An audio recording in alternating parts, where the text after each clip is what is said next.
को 3 भाषाओं में शिक्षा देने की आवश्यकता है। कौन कौन सी? मान लीजिए कोई हिंदी क्षेत्र है, जैसे मान लीजिए दिल्ली हो गया, यूपी हो गया, हरियाणा हो गया, जहां पर हिंदी बोली जाती है, तो वहां पर पहला होना चाहिए उनकी मदर टंग, यानी पहली होनी चाहिए उनकी मातृभाषा। 3 भाषाओं में आपको उनको एजुकेशन देनी है। पहली होनी चाहिए उनकी मातृभाषा, उनकी मातृभाषा वैसे हिंदी हो जाएगी, ठीक है। दूसरी होनी चाहिए उनकी इंग्लिश होनी चाहिए, और तीसरी कोई भी मॉडर्न लैंग्वेज होनी चाहिए। इस वाली बात को इनसे बोलता है हिंदी क्षेत्र वालों के लिए। अगर कोई हिंदी क्षेत्र नहीं है, गैर हिंदी भाषा वाला क्षेत्र है, जैसे मान लीजिए असम, मेघालय, त्रिपुरा वगैरह की साइड जाओगे, या तमिलनाडु साउथ की तरफ जाओगे, वहां पर हिंदी नहीं बोली जाती, तो भी वहां पर आपकी पहली जो है आपकी मदर टंग यानी कि आपकी मातृभाषा होनी चाहिए। अब वहां पर जो भी उन बच्चों की मातृभाषा है पहले वो होगी, दूसरा हो जाएगा उनकी हिंदी हो जाएगी, और तीसरा हो जाएगा आपका इंग्लिश हो जाएगी। तो एनसीईआरटी बोलता है कि बच्चों को 3 भाषा में एजुकेशन आपको स्कूल के अंदर देनी चाहिए, और सबसे महत्वपूर्ण मातृभाषा में देनी चाहिए, ठीक। उसी के अकॉर्डिंग इन्होंने क्या बताइए, 4 तरीके की स्किल बताई है, 4 तरीके के कौशल बताए: सुनना, बोलना, पढ़ना और लिखना। जब आपकी हिंदी, इंग्लिश और संस्कृत की मैराथन क्लास में आएगी, उसमें मैं आपको बता दूंगा, बड़े महत्वपूर्ण आपके, इसमें आपको डिटेल में पढ़ा दूंगा। फिलहाल आप लोग यही जान लीजिए जो 4 स्किल एनसीईआरटी ने बताई हुई है। आगे एनसीईआरटी बोलता है कि भाई किसी भी प्रकार की सूचना को, इंफॉर्मेशन को नॉलेज यानी कि ज्ञान मानने से बचा जाए। एनसीईआरटी बोलता है, मान लीजिए मैंने आपको इंफॉर्मेशन दे दी कि भाई आज बेटा मैं आज आप सभी को पेडागोजी की महामैराथन क्लास दूंगा, ठीक है, और मेरा महामैराथन क्लास के लिए, पेडागोजी के लिए आपको ये चीजें पढ़नी चाहिए। मैंने सिर्फ आपको इंफॉर्मेशन दे दी, जब तक मैं आपको समझाऊंगा नहीं, पढ़ाऊंगा नहीं, जब तक आपको नॉलेज मिल जाएगी नहीं मिलेगी, ठीक है। तो इंफॉर्मेशन को नॉलेज मानने से बचा जाए, इस वाली बात को बोलता है एनसीईआरटी। उसके अलावा एनसीईआरटी एक बड़ी महत्वपूर्ण और बात बोलता है कि जो सूचना को ज्ञान में कन्वर्ट कर दे, उसको क्या कहते हैं? जो सूचना को ज्ञान में कन्वर्ट कर दे उसको बोलते हैं टीचर, ठीक है। इसलिए टीचर को एनसीईआरटी ने एक फैसिलिटेटर के रूप में बताया हुआ है, एक सुविधादाता, एक सुगमकर्ता के रूप में बताया हुआ है, ठीक है। यहां तक आप लोग समझे। अगला देखते हैं। अगला दिया हुआ है कि स्टूडेंट को दी जाने वाली जो एजुकेशन है उसमें कुछ नियम होने चाहिए। ज्ञात से अज्ञात यानी नोन टू अननोन। बच्चों को सबसे पहले वो चीजें बताओ जिनको बच्चा जानता है, और फिर उसको वो चीजें बताओ जिनके बारे में बच्चा नहीं जानता।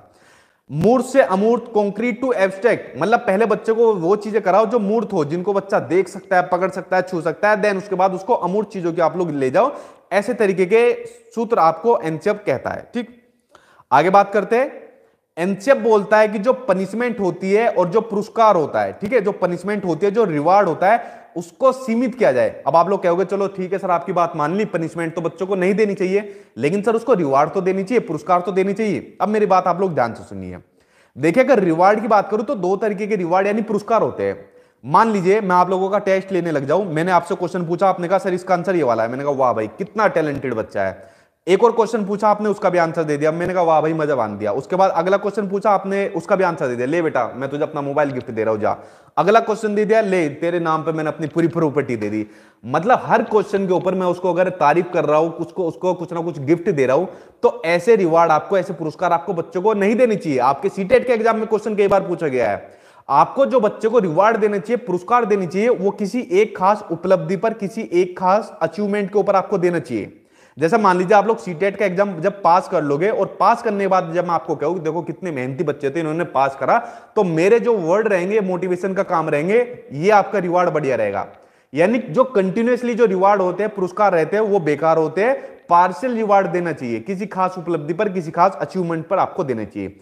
आप लोग यहां तक समझे। उसके अलावा, हाँ जी, उसके अलावा बोलता है एनसीईआरटी सह शैक्षिक गतिविधियां, यानी एजुकेशन से रिलेटेड जो गतिविधियां होती है आपकी, जैसे मान लीजिए बच्चा स्कूल के अंदर पढ़ता तो नहीं है, पढ़ने के अलावा बच्चा गेम भी खेलता है, ठीक है। आजकल बच्चा योगा भी करता है, योगा के अलावा पीटी वगैरह भी करता है, ठीक है।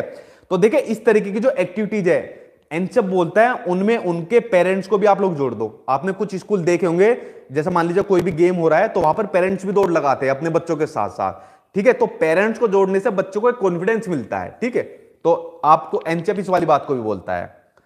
आगे एनसीईआरटी बोलता है कि जो करिकुलम होता है, जो पाठ्यक्रम होता है, वो बड़ा नहीं होनी चाहिए, और जो मोटी किताबें नहीं होनी चाहिए। देखो सीटेट के एग्जाम में पूछा गया था कि जो बच्चे का जो करिकुलम किताबें होती है वो मोटी और सुंदर होनी चाहिए। नहीं, मोटी सुंदर से मतलब नहीं है। किताबें ऐसी होनी चाहिए जो बच्चे के लिए महत्वपूर्ण हो, जिससे बच्चा चीजें समझ सके। ना मोटी होनी चाहिए ना सुंदर होनी चाहिए, उससे कोई मतलब नहीं है, ठीक है। आगे एनसीईआरटी बोलता है कि मूल्यों को, जो वैल्यूज होती है, उनको उपदेश देकर नहीं, एक अच्छा एनवायरमेंट देकर स्थापित करना चाहिए। अगर मैं आपको मूल्य यानी नैतिकता का पार्ट पढ़ाना शुरू कर दूं, वैल्यू देना शुरू कर दूं, बेटा सीटेट का एग्जाम तैयारी कर लो, पास हो जाओगे, इसके बाद आपको वैकेंसी निकलेगी तो जॉब मिल जाएगी, आपका फ्यूचर समझ जाएगा। अगर मैं खाली आपको मूल्यों का उपदेश देता रहूं ना, उससे आप लोग नहीं सीख पाओगे। लेकिन अगर मैं आपको एक अच्छा एनवायरनमेंट दूं, ठीक है, मैं आपकी पढ़ाई कराऊं, क्वेश्चन आंसर के थ्रू आपकी प्रैक्टिस कराऊं, अगर मैं आपको अच्छा एनवायरनमेंट दूंगा तो आप लोग जल्दी सीख जाओगे। और जो मैं आपको एनवायरनमेंट दूंगा, जो क्लासरूम का एनवायरनमेंट होना चाहिए, आपको ध्यान रखना है वो हमेशा कैसा होना चाहिए, वो हमेशा एक डेमोक्रेटिक, एक लोकतांत्रिक एनवायरनमेंट होना चाहिए, या प्रजातांत्रिक भी आप लोग लिख सकते हो। ठीक, यहां तक आप लोग समझे।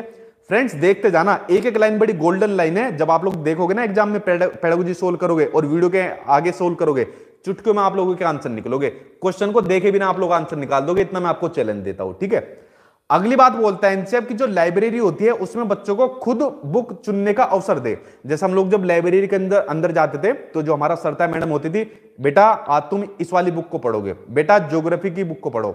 हमारा इंटरेस्ट कुछ और होता था, लेकिन मैडम या सर हमको मना कर देते थे। तो इस वाली बात को एनसीईआरटी ने मना कर दिया कि बच्चे अपनी पसंद से चीजों को चुने। ठीक है, अगला पॉइंट बोलता है एनसीईआरटी की सांस्कृतिक कार्यक्रम, जैसे स्कूल के अंदर, जैसे मान लीजिए 15 अगस्त हो गई या 26 जनवरी हो गई, तो इस पर प्रोग्राम होते थे। जैसे प्राइवेट स्कूल में अगर आप लोग पढ़े हो, सरकारी में भी पढ़े हो, तो प्रोग्राम होते थे। किसको डांस का कुछ प्रोग्राम दे दिया, किसी को रोल प्ले का दे दिया।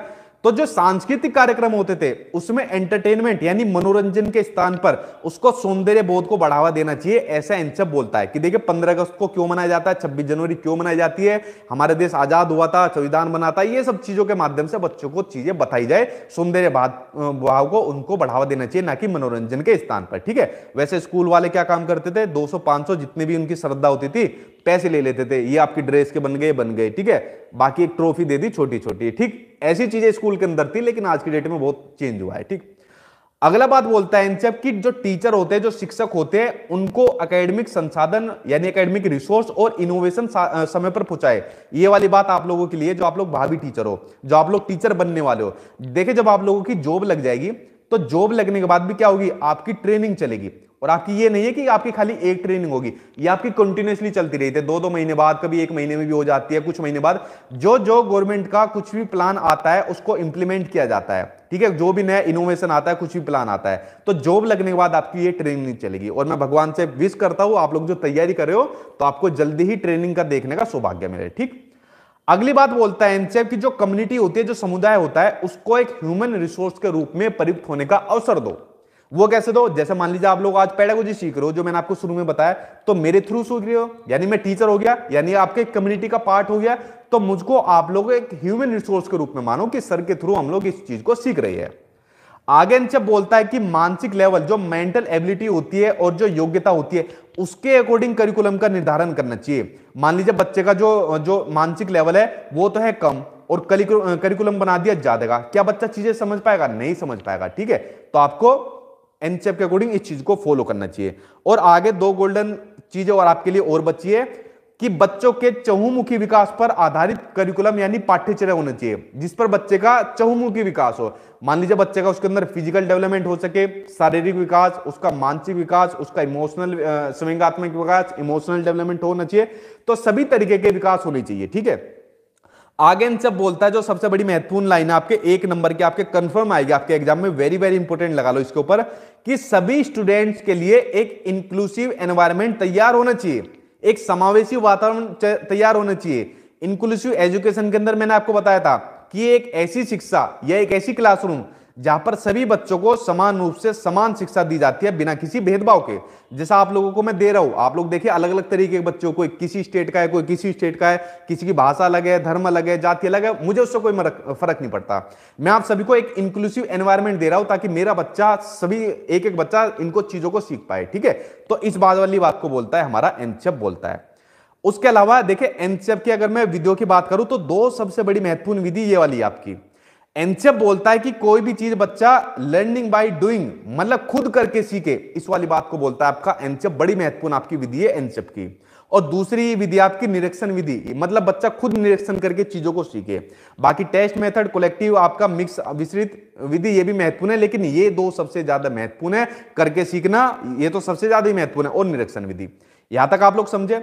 अब देखिए फ्रेंड्स, अब लास्ट पॉइंट आपका बचा है, आपका एनसीईआरटी का जो जो महत्वपूर्ण पॉइंट था वो सभी आपका क्लियर हो जाएगा। एनसीईआरटी कहता है कि जो टीचर होता है उसको एनसीईआरटी ने एक फैसिलिटेटर माना है, जो मैंने आपको शुरू में बात बताई, एक सुगमकर्ता माना है, एक सुविधादाता माना है। जो किसी भी इंफॉर्मेशन को, जो किसी भी सूचना को ज्ञान में या अर्थ में बदलने की प्रक्रिया जानता हो या प्रक्रिया कर सकता है, वो टीचर को